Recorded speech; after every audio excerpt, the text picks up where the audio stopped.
然谁带娃谁崩溃。招美妈妈被小鳌拜气得越来越像冯巩老师了。别看小鳌拜长得甜甜的，看着很可爱，其实他是个超级废头子，就是大家口中的混小孩。小鳌拜不仅吃得多，他吃饱了还费妈，以至于招美妈妈连饭都吃不安生。他现在也就1岁多的妮妮，脑袋看起来比招美还大。小鳌拜闹奶也很执着，就像狗皮膏药一样黏着干妈。招美实在缠不了他，只好坐下来喂他吃。此刻招美脸上肉眼可见的有疲惫感，仰着头像是在无声的呐喊：美伦，求你别再生了，你欠我的到底拿什么来还？这天小鳌拜又准备爬到木架上费妈，结果自己一个不小心摔下去，把旁边的招美都惊呆了，内心 OS： 这可不关我的事啊，我可什么都没干，一会儿可别又都算到我头上来。和招美有着同样经历的还有隔壁的北川。北川今年好不容易学会自己带娃了，结果他的大闺女川仔却生了娃但不会带，于是只好委托给北川。所以北川今年不仅带着自己的儿子北香果，还要带着自己的小外孙荣硕。于是熊猫界也出现了外婆帮闺女带外孙的场面。荣硕这孩子也是很调皮，他不仅打翻了外婆的小饭桌，还冲着外婆兔子跳，这可把北川伤心坏了。看他那委屈巴巴的小眼神，感觉下一秒就要哭出来了。没想到曾经家喻户晓的熊猫界女侠，最后还是败在了带娃上。北川虽然逃过了带闺女川仔，现在却替闺女带外孙，只能说出来混总是要还的。还有中心的黑恶势力头目张卡，也同样败在了带娃上。中中不仅废妈，他还夺妈妈的损失。卡姐也很宠孩子，都这样了也没舍得打一下，把2个孩子都哄睡的卡姐一脸疲惫的坐在木架上，感觉他已经被这2个废头子给掏空了。招美、北川还有卡姐都是野一代，好像野一代的熊猫妈妈都不怎么打孩子呢。只是爱宝大大的脑袋里装满了更大的疑惑，为什么自己生的孩子一个个的都热衷做管道修理工呢？前2天瑞宝看到小河不流水了，便撅着屁股抬着脚，把脑袋钻进洞口查看，还知道用手扒着石头保持身体平衡，看得出瑞师傅修得很认真。他修完了出水口，还用小手去清理下水道，这人理人气的小模样，真的很怀疑他是2脚兽假扮的。然而瑞师傅并没有把小河修好，于是灰师傅上线了。灰师傅更敬业，整只熊都钻进去了。可能是因为灰师傅的腿比较短的缘故，他甚至还可以在出水洞口里转圈圈，只露着小屁股努力工作的模样，真的可爱数了。由于姐妹俩最近总扒拉这个出水口，饲养员就想办法把它堵上了。17工程是一根大大的木桩，斜着横在出水口，看起来不太靠谱的样子，于是就有了27工程，用2个短木桩立在洞口，但看起来还是感觉差点意思。后来就有了37工程，用石头和木桩把洞口堵得严严实实的，这下看起来貌似没有什么问题了。但让瑞师傅和灰师傅万万没想到的是，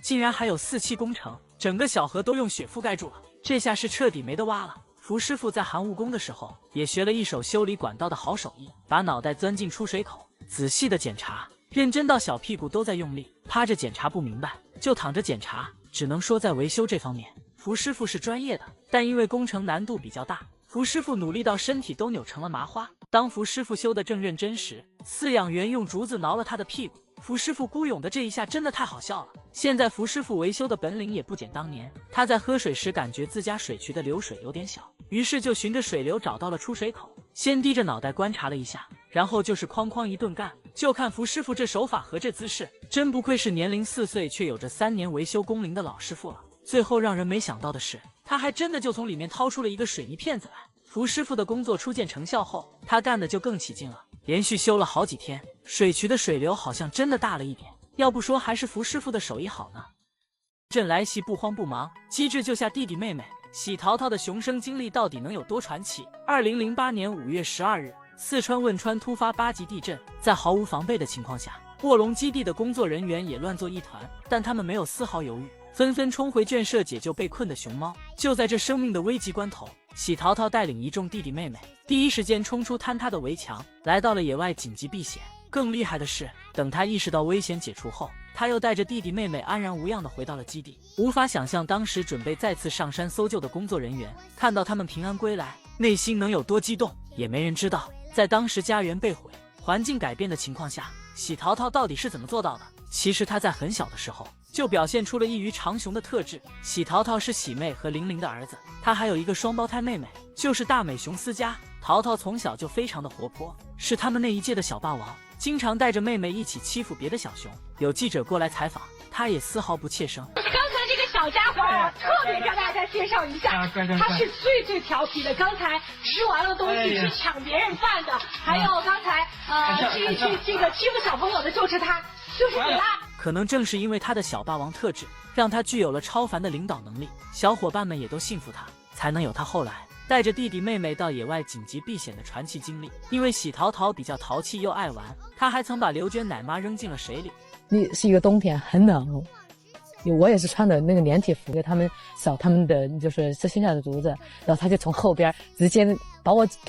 给背起来了，然后一下把我给扔在那个水池里边。我当时又想笑又想哭啊！我说因为太冷了嘛，我不知道该干嘛。然后他还不顾你冷不冷，因为他不冷嘛，然后自己就跳下水来和你玩。哎，我的妈呀！我当时就觉得有没有搞错？喜淘淘现在生活在内蒙，成了会策马奔腾的草原王子。即便现在淘淘已经18岁了，他还一如既往的活泼，3两下就能爬上几米高的弹床，下来的时候也是非常的丝滑，稳稳地落在了弹床内。喜淘淘也是拆家小能手，饲养员怕他热，还专门给他定制了太阳伞。但一会儿的功夫，喜师傅就把他拆得稀巴烂。喜淘淘的隔壁住的是美心，下雪天2小只还会隔着围栏打雪仗。看喜淘淘拿着雪撒美心的样子，是不是人里人气的？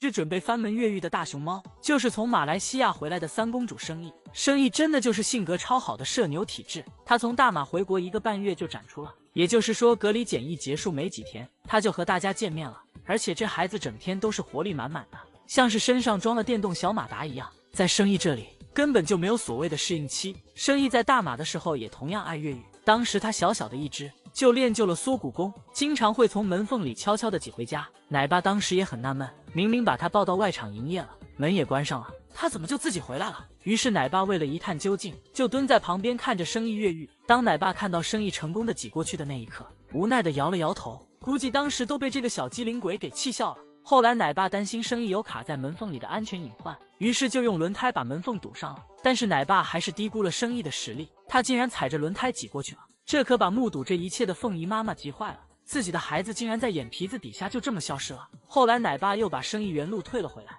等生意又长大了一些，他还想像小时候一样从门缝里挤过去，丝毫没意识到他现在的脑袋比3个门缝还要宽，他挤不过去还生气的在地上翻跟头。生意不只会这一个越狱技能，他还会翻墙。只见生意飞速爬上假山，然后踮着脚扒着围墙向上爬，小家伙靠着强大的臂力还真的爬上去了。正当他马上就要越狱成功之时，却被奶爸发现了，拿来梯子把小家伙推了回去。生意是3姐妹中最调皮的那个，也是让凤姨妈妈最不省心的那个，肤色也不像妈妈和姐姐那样白得发光。回国之后的生意拥有一个大院子，更是完全释放了他活泼的天性，拆家毁树，每天都整活不断，把院子里的小树薅秃了还不罢休，他还要把树枝咬断。不得不佩服这丫头的平衡能力和核心力量，就这样踩着树枝还能退回来。生意的反应能力也很强，当他拆树翻车要从树上掉下来时，他也能及时抓住树枝，然后顺势滑落下来。生意虽然很调皮，但他特别听奶妈的话，只要奶妈一喊他就会立刻下树回家。像生意这样性格活泼可爱的小熊，真的很难不爱他。